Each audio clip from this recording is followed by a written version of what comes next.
सुबह से एक खबर बहुत चर्चा में है।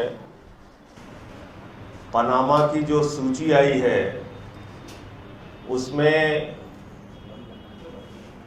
प्रधानमंत्री श्री नरेंद्र मोदी जी के करीबी अडानी परिवार के बड़े भाई विनोद अडानी का भी नाम आया है, अमिताभ बच्चन का भी नाम आया है, ऐश्वर्या राय का भी नाम आया है, भारतीय जनता पार्टी के 2 नेताओं का नाम आया है, कांग्रेस के भी कुछ नेताओं का नाम आया है। तो और ये जो सूची है ये लगभग 20-25 सालों की सूची है। 25-30 साल के अंतराल में भारत के जिन बड़े बड़े उद्योगपतियों ने, महानायक कलाकार जिनको आप जिस संज्ञा से भी नवाजना चाहे नवाजिए, उन लोगों ने,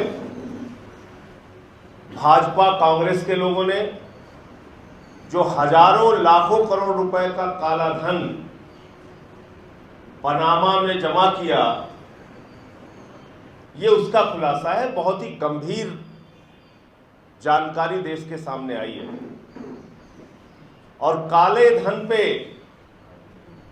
चीख चीख के चिल्ला चिल्ला के बोलने वाली भारतीय जनता पार्टी और नरेंद्र मोदी जी, अरुण जेटली जी इस पूरे मसले पे खामोश है। अभी मुझे जानकारी मिली प्रेस कॉन्फ्रेंस में आने से पहले कि जेटली जी का कोई स्टेटमेंट आया है, लेकिन कार्रवाई के स्तर पे 1.5 साल से ज्यादा, 2 साल लगभग पूरा होने जा रहा है इस सरकार को, काले धन के मसले पे कोई कार्रवाई आज तक नहीं हुई, किसी के खिलाफ कार्रवाई नहीं हुई, बल्कि रोज नए नए खुलासे और जानकारियां इस तरह से सामने आती हैं। तो इस प्रकरण में आम आदमी पार्टी की डिमांड है कि जैसे कोयला घोटाले के मामले में, कॉमनवेल्थ गेम्स घोटाले के मामले में, 2G के मामले में supreme court monitored SIT time bound investigation कर रही थी और उसकी रिपोर्टिंग सुप्रीम कोर्ट को कर रही थी, ऐसी ही जांच इस पनामा लिस्ट के मामले में होनी चाहिए, सुप्रीम कोर्ट मॉनिटर्ड एसआईटी की, और जिसमें जितने भी लोग शामिल हैं, जितने भी लोगों का नाम सामने आया है, इनके बारे में जानकारी लेनी चाहिए। सीधे सीधे काला धन का मामला है ये, हजारों लाखों करोड़ रुपए की लूट का मामला है, देश का पैसा विदेशों में जमा करने का मामला है। तो इस पूरे मामले में जो लोग शामिल हैं उनको उठा के जेल में डालना चाहिए। दूसरा, हालांकि क्योंकि विनोद अडानी का नाम है इसमें, जो मोदी जी के बहुत करीबी हैं, तो सरकार कितनी कार्रवाई करेगी इसकी उम्मीद बहुत कम है।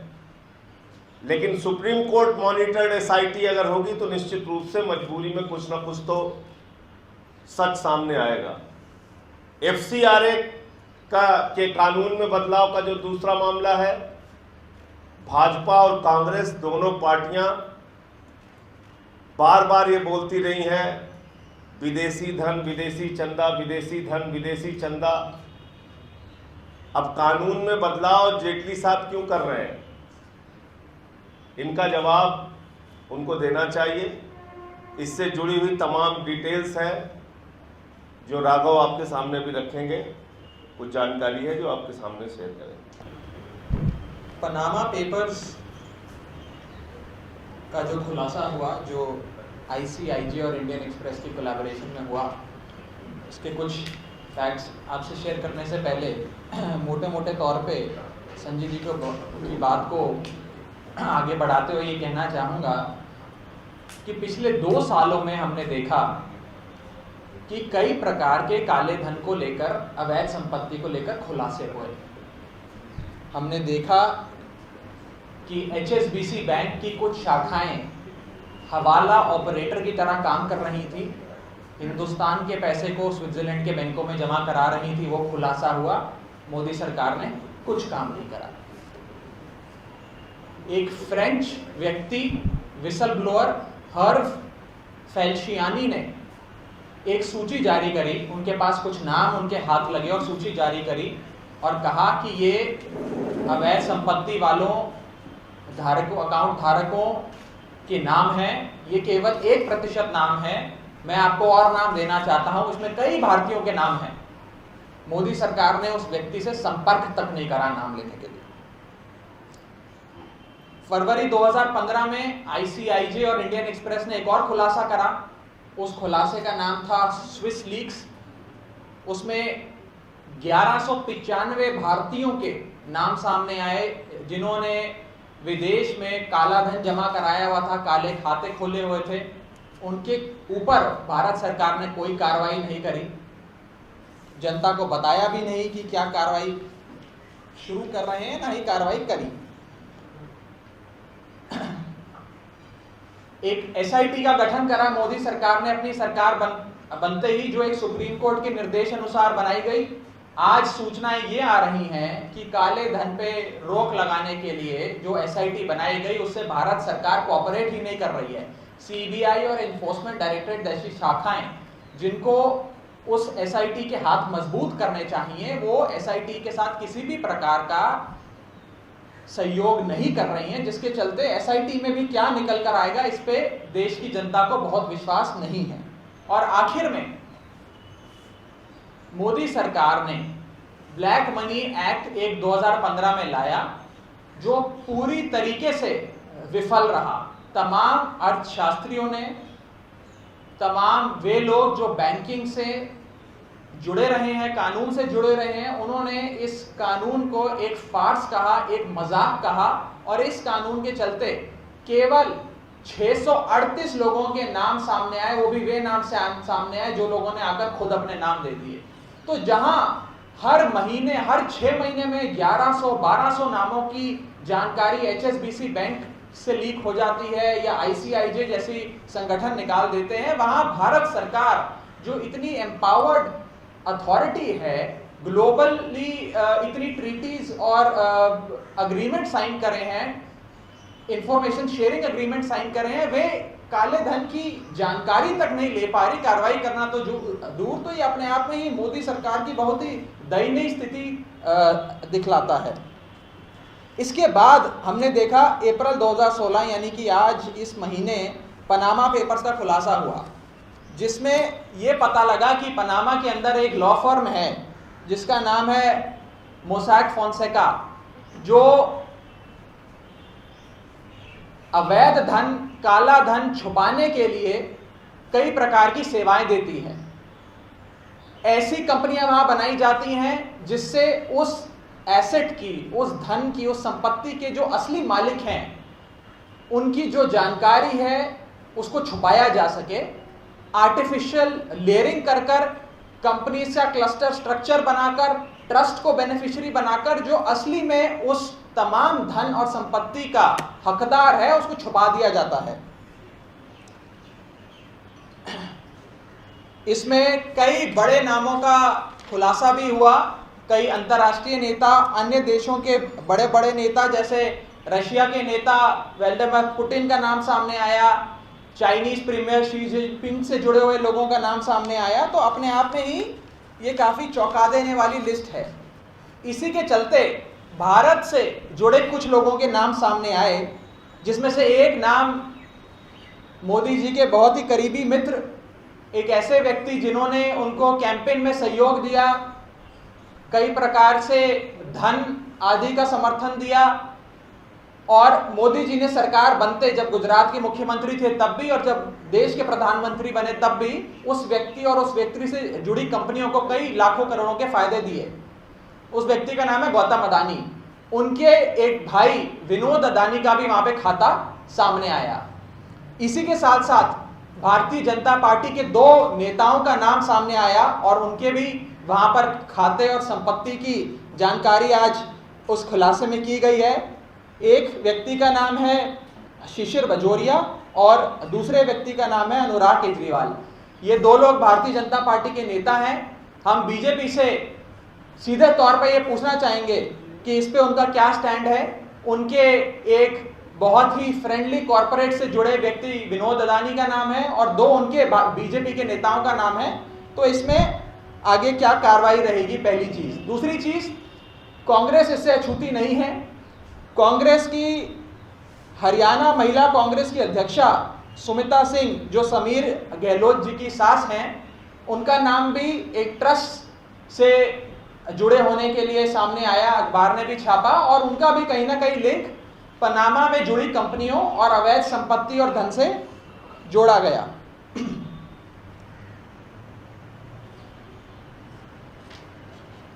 हम ये बात आपके समक्ष रखना चाहेंगे कि इस प्रकार के इस पूरी दुनिया में लगभग 90 टैक्स हेवन्स हैं। मॉरिशस है, आइल ऑफ मैन है, ब्रिटिश वर्जिन आइलैंड्स हैं, उसमें से एक है पनामा। इस प्रकार के लोग जो कंपनियां बना बनाकर पैसा छुपाते हैं या उनको पैसा छुपाने और अवैध संपत्ति छुपाने की जरूरत पड़ती है, उस पर भारत के कई कानून लागू होते हैं। चाहे उनकी संपत्ति विदेश में क्यों ना हो, परंतु उन पर ये कानून लागू होते हैं, जो कि है foreign exchange management act, prevention of money laundering act, black money and imposition act, prevention of corruption act और साथ ही साथ इनकम टैक्स एक्ट। मैंने आपको अभी गिनवाया कि पिछले 2 सालों में इतने खुलासे हुए। आज हम भारत सरकार से ये पूछना चाहते हैं, मोदी सरकार से ये पूछना चाहते हैं कि पिछले 2 सालों में इन तमाम कानूनों के तहत कौन से प्रावधान के अंदर किस व्यक्ति के ऊपर कार्रवाई करी गई। एक नाम तो ऐसा हमें बता दें जिसके खिलाफ उन्होंने कार्रवाई करी हो। मोदी जी ने कहा था कि लगभग 80 से 100 लाख करोड़ काला धन विदेशों में जमा है, मैं सारा धन 100 दिन में ले आऊंगा और हर व्यक्ति को 15-15 लाख दूंगा। वो उस जुमले को भूल जाते हैं। केवल इतना ही मोदी जी बता दें कि क्या उन्होंने ये जो सूची सामने आई है, जिन लोगों के नाम सामने आए हैं, क्या आज तक उनके खिलाफ किसी भी प्रकार की कोई भी कार्रवाई करी है?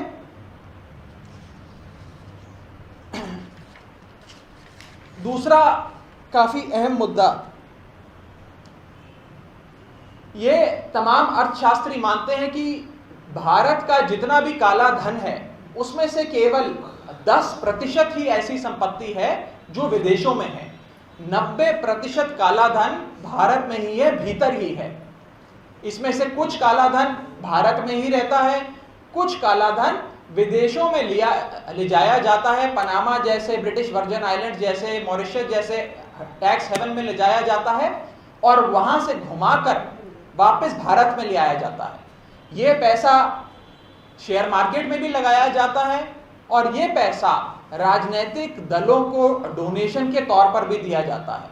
हमने देखा कि पिछली बारी जो एक सूची जारी करी गई थी, एक और खुलासा किया गया था, उसमें कई ऐसे काले धन के अकाउंट होल्डर्स के नाम सामने आए, जिसमें एक नाम राधा टिमलो का था, जिन्होंने भारतीय जनता पार्टी को पिछले कुछ सालों में डोनेशंस दी हैं। तो जब काले धन की संपत्ति रखने वाले, काला धन रखने वाले लोग भारतीय जनता पार्टी को डोनेशंस दे रहे हैं, तो वो भारतीय जनता पार्टी कैसे उनके ऊपर कार्रवाई कर सकती है? ये बहुत बड़ा गंभीर सवाल हमारे सामने खड़ा होता है। दूसरा, आम आदमी पार्टी की एक डिमांड सदैव से रही है। मोदी जी की सरकार बनने से पहले और उसके बाद भी हमने कई बार चिट्ठी लिखकर, प्रेस कॉन्फ्रेंस कर, प्रेस रिलीज के जरिए मोदी जी से दरख्वास्त करी कि भारत से काला धन विदेश ले जाकर घुमाकर भारत में लाने की जो प्रथा है, उसमें ओपेक इंस्ट्रूमेंट्स, पार्टिसिपेटरी नोट्स जैसे ओपेक इंस्ट्रूमेंट्स का प्रयोग करा जाता है। एक बहुत ही साधारण से एग्जीक्यूटिव ऑर्डर के जरिए मोदी जी या अरुण जेटली जी पार्टिसिपेटरी नोट्स को सदैव के लिए समाप्त कर सकते हैं। ये बात वे बड़े अच्छे से जानते भी हैं, कानून के जानकार हैं, परंतु 2 साल होने को आ गए हैं उनकी सरकार बने हुए, अभी तक पार्टिसिपेटरी नोट्स जैसे ओपेक इंस्ट्रूमेंट्स को नहीं बंद कर पाए। तो ये उनकी जो काले धन से लड़ने की मंशा है, उनकी नीयत है, उस पर बहुत बड़ा प्रश्न चिन्ह खड़ा करता है। आम आदमी पार्टी की ये डिमांड है कि पनामा पेपर्स का जो खुलासा हुआ है, जिसमें ऑफशोर कंपनीज के नाम सामने आए, उनके बेनिफिशियल ओनर्स के नाम सामने आए, जिसमें अमिताभ बच्चन, ऐश्वर्या राय, विनोद अदानी, अन्य लोगों के नाम हैं। इनकी एक सुप्रीम कोर्ट मॉनिटर्ड जांच कराई जाए। भारत सरकार ये जांच करने के लिए सक्षम नहीं नजर आती, क्योंकि वे व्यक्ति, वो कॉरपोरेट हाउस जिसने मोदी जी को समर्थन किया, उनको पैसे भी दिए, अपना जहाज भी दिया चुनाव लड़ने के लिए। और मोदी जी ने भी जब गुजरात के मुख्यमंत्री थे और देश के प्रधानमंत्री, उनको कई प्रकार के फायदे पहुंचाए। तो मोदी जी से ये आशा नहीं करी जा सकती कि वे एक निष्पक्ष जांच करेंगे। तो इस पूरे मामले की एक सुप्रीम कोर्ट मॉनिटर्ड जांच हो, ताकि दूध का दूध पानी का पानी हो। इसी से आगे चलते हुए एक और अहम मुद्दा जो सामने आ रहा है वो ये है कि मोदी सरकार ने FCRA एक्ट के अंदर बदलाव करने की ठान ली है और अरुण जेटली जी ने बजट में FCRA एक्ट में अमेंडमेंट लाने के लिए एक प्रस्ताव रखा है।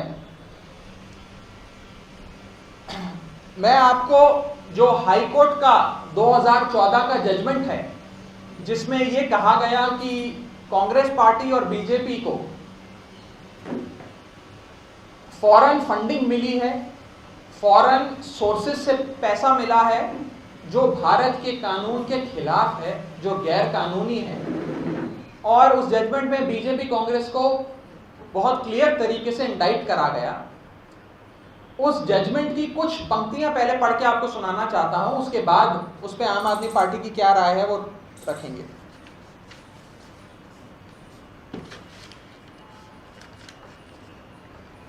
इस जजमेंट में ये कहा गया, और मैं अंग्रेजी में पढ़ता हूं, The debates which took place on the floor of the two houses of parliament upon the introduction of foreign contribution regulation bill provide valuable insights into the turbulent state of affairs prevalent in our nascent democracy as shaped by the events across the globe. A reading of the text of these debates reveals that newly independent countries like India, amongst many others, were latently under a relentless siege by the foreign powers, despite end of colonial era and imperialistic regime. The modus operandi seemed to now have undergone a novel change. Through the said foreign power were no longer involved in subjugating the territories of newly independent colonies, yet a vicious onslaught of political and economic subjugation was conceived and executed through their instrumentalities, which practice have been popularly termed as new colonialism. एक और paragraph पढ़ूंगा, फिर इसका अर्थात करूंगा। ये judgement 20वें paragraph में कहता है, Therefore, it can be safely gathered that amidst a spate of subversive activities sponsored by foreign powers to destabilize our nation, the Foreign Currency Regulation Act 1976 was enacted by Parliament to serve as a shield in our legislative armory in conjunction with the laws like Foreign Exchange Regulation Act 1973 and insulate the sensitive areas of national life like journalism, judiciary and politics from extraneous influences stemming beyond our borders. Basically, high court का judgement ये कह रहा है कि कई प्रकार की विदेशी ताकतें भारत जैसी सक्सेसफुल हेल्दी डेमोक्रेसीज पे कब्जा पाने के लिए, उसको आर्थिक और अन्य प्रकार से कंट्रोल करने के लिए, उस पर अपना शिकंजा कसने के लिए पैसा पंपिंग करते हैं। इसीलिए भारत के लोकतंत्र के कुछ ऐसे स्तंभ हैं जिनको फॉरेन कॉन्ट्रीब्यूशंस, फॉरेन कंपनियों से पैसा मिलने की अनुमति नहीं दी जा सकती, उनको इंसुलेट करना पड़ेगा। इसमें ऐसे कौन से स्तंभ हैं हमारे लोकतंत्र के? एक स्तंभ है हमारा जुडिशरी, एक स्तंभ है हमारा पॉलिटिक्स यानी कि पार्लियामेंट और जो चुनकर प्रतिनिधि आते हैं। यदि आज ये अमेंडमेंट हो जाती है जो अरुण जेटली और नरेंद्र मोदी जी चाहते हैं, इसका मतलब ये निकलेगा कि कोई भी कंपनी, विदेश की कोई भी कंपनी भारत में एक कंपनी खोलेगी, उसका सारा उस कंपनी का मालिकाना हक उस विदेशी कंपनी के पास ही रहेगा, परंतु जो भारत में कंपनी खोलेगी वे किसी भी राजनीतिक दल को पैसा दे सकती है। पैसा देगी कि आप चुनाव लड़ो, चुनाव जीतो और फिर विदेश में बैठी हमारी कंपनी के लिए नीतियां बनाओ, हमें फायदा दो और अपने देश को खोखला करो। कई डेमोक्रेसीज में, कई देशों में ये देखा गया है। उसी के लिए, उसी की तरफ मोदी जी का ये कदम उसी दिशा में बढ़ता नजर आ रहा है। एक तरफ मोदी जी की सरकार कुछ एनजीओस को जो विदेशी धन प्राप्त हुआ उस पर सवालिया निशान खड़ा कर रही है, कुछ ऑर्गेनाइजेशंस पे सवालिया निशान खड़ा कर रही है। ये कह रही है कि तमाम लोगों की एनजीओज ने एफसीआरए का वायलेशन कर दिया, फेमा का वायलेशन कर दिया। आज हम ये पूछना चाहते हैं कि जब कांग्रेस और बीजेपी ने साफ तौर पर एफसीआरए का वायलेशन करा, हाई कोर्ट ने उन्हें दोषी करार दिया, अब मोदी जी की सरकार, जेटली जी की सरकार कानून में बदलाव लाकर अपने आप को इससे बचाना चाहते हैं और कानून में रेट्रोस्पेक्टिव बदलाव लाकर, यानी कि पुरानी डेट से कानून को बदलकर अपने आप को बचाना चाहते हैं। तो ये बीजेपी और कांग्रेस का आपस में जो प्रेम है वो तो दिखलाता ही है, परंतु साथ ही साथ लोकतंत्र के प्रति, पॉलिटिकल फंडिंग के प्रति जो उनकी स्टैंड है उसको भी क्लियरली जनता के सामने दर्शाता है और उनके डबल स्टैंडर्ड्स को एक्सपोज करता है।